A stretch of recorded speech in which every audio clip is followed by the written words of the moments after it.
Help me reach 5,000 subscribers. Please support the video with a like and share your thoughts in the comments. I read every single one. Thank you. I never imagined that one evening could change everything I believed about my life. My name is Ethan Harper, and on the surface, I live what most people would call an ordinary life.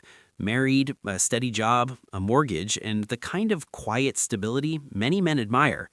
But tonight, at my wife Clara's company party, something unexpected happened. Something that reminded me that appearances can be misleading. Clara had been urging me for days to attend this event. "It's just a casual work gathering," she said, brushing aside my hesitation. But I knew her company parties were never truly casual. I'm not someone who enjoys showing off wealth or success, so corporate settings have always made me uneasy. My calm nature often comes across as quiet, even reserved.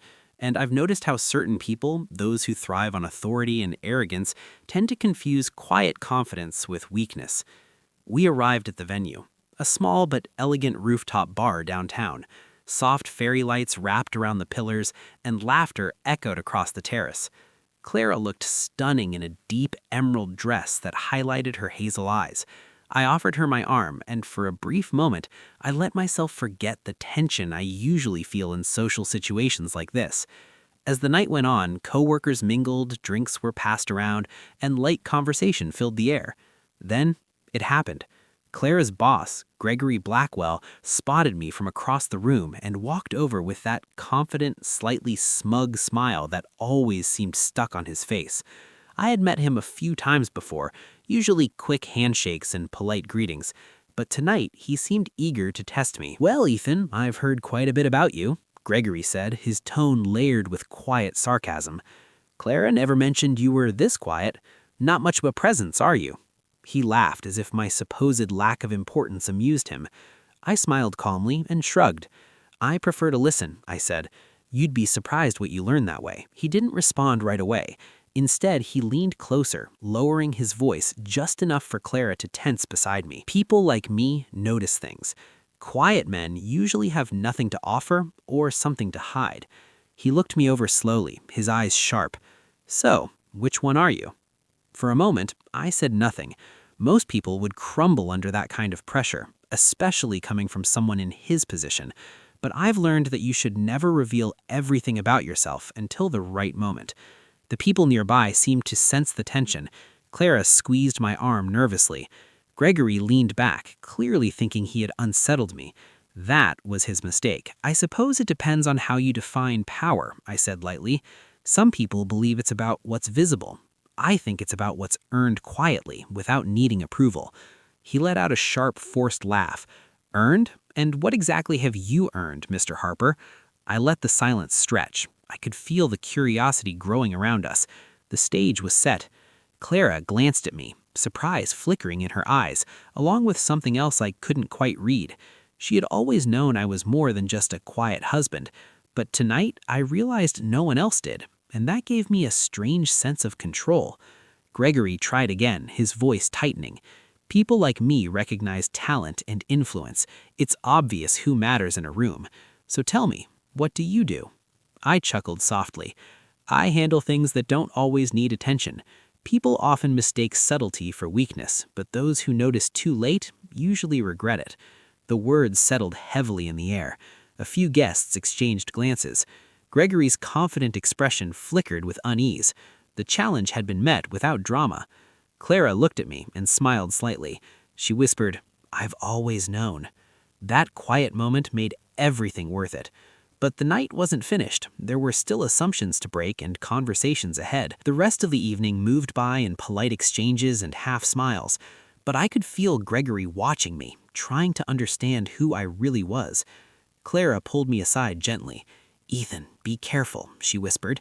"He doesn't like feeling challenged." "I know," I said softly. "Sometimes letting people believe they're in control is part of the experience."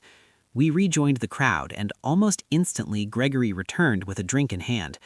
"I've worked with many impressive people," he said proudly, "but you're different, quiet, mysterious. I wonder if there's really anything behind it." I studied him, noticing the tension creeping into his posture. This was the moment. Enigma is another word for underestimated, I said quietly, and progress often happens that way, unnoticed until it's undeniable. His body stiffened. Doubt flashed across his face before he masked it with a tight smile. Around us, people watched with growing interest. Clara smiled softly. "That's my husband," she whispered. I decided to end it calmly but firmly. "Gregory," I said kindly, "we often judge what we see on the surface and forget to look beneath it. It's always wise to understand the foundation before making assumptions." He froze for a moment, then laughed awkwardly and walked away. The mood of the room shifted. Quiet whispers followed him. Clara and I moved to the edge of the terrace overlooking the city lights. She held my hand tightly.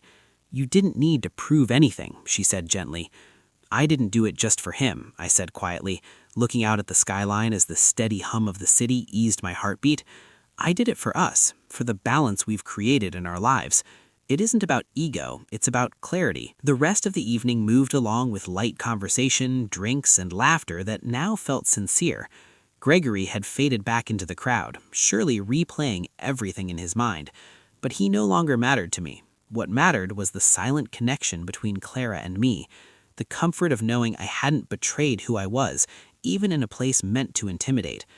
On the drive home, Clara rested her head against my shoulder. "You were amazing tonight," she whispered. "I never realized how respected you are in ways people don't notice." I smiled gently and squeezed her hand. People only see what they choose to see, but those who truly pay attention, the ones that matter, they understand in time, and that's enough.